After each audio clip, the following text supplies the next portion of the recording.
Welcome to Leaders' Questions. Taoiseach, growing numbers of children and their families across Ireland are being left waiting for assessments of need well in excess of the legal timeframes that are permitted. According to the Disability Act, an assessment of need must be completed within 6 months of the date the application is received. Taoiseach, I've received new figures from the HSE which show that at the end of 2024 there were 14,221 children who are overdue an assessment of need. That's an increase of nearly 60% compared to 2023, 60% in just 12 months. Taoiseach, as you know, early intervention is absolutely key. Getting a quick assessment, followed by services and supports, means that a child can reach their full potential. According to the HSE, the average duration of the assessment period is now more than 2 years. 2 years, Taoiseach. Even when a child gets their assessment of need, they can be left waiting years for services and supports which often never materialise. Taoiseach, the state is failing children and their families. This is creating huge stress and pressure, and this means that children are being left behind during these critical early years of their development. Taoiseach, to make matters worse, we can't even rely on these figures. In some areas, there's manipulation of waiting lists taking place. Some families have been told that their child has been put on the waiting list to then be put on a waiting list. Not only is this completely disingenuous, it adds to significant stress and pressure that families experience.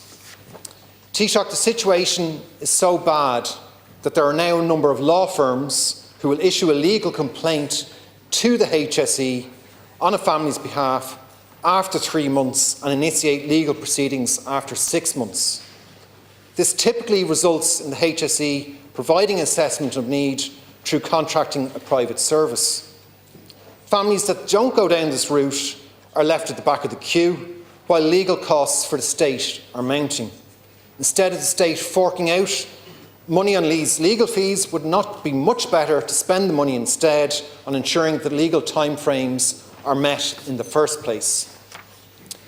During the election campaign, Taoiseach, you said that the establishment of multidisciplinary teams in schools, including speech and language and occupational therapists, would be a red line issue for Fianna Fáil if you were returned to government, and you said that work on this would begin on day one. So Taoiseach, my questions are, can you tell the 14,221 children who are overdue an assessment of need and their families what this government is doing about it?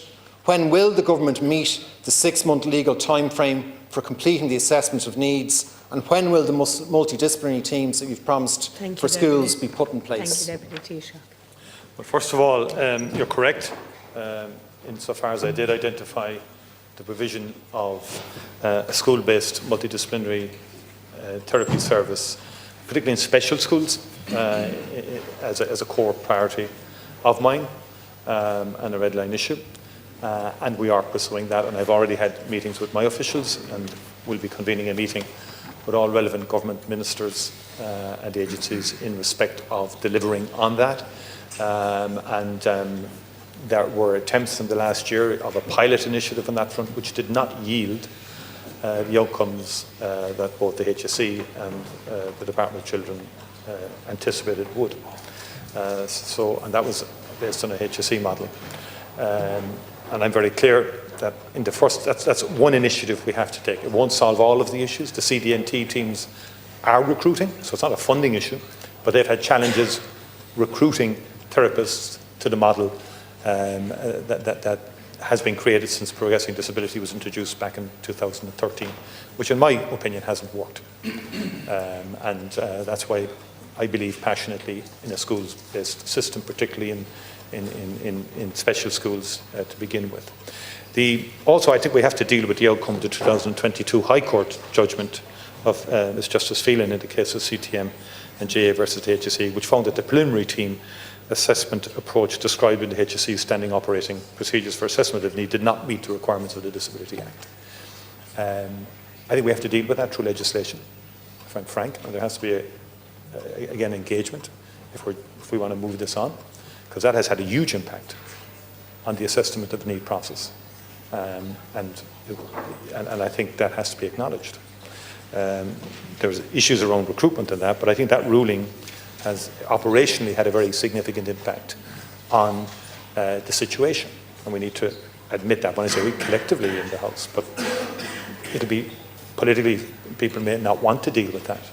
I believe we have to deal with that. As just another step in terms of changing around the situation here. We have to then increase very significantly the number of training places in our universities in terms of therapists, particularly speech and language, occupational therapists, physio, audiologists, and allied healthcare professionals. The last big initiative was taken when I was Minister for Health in 2003, when we created new colleges.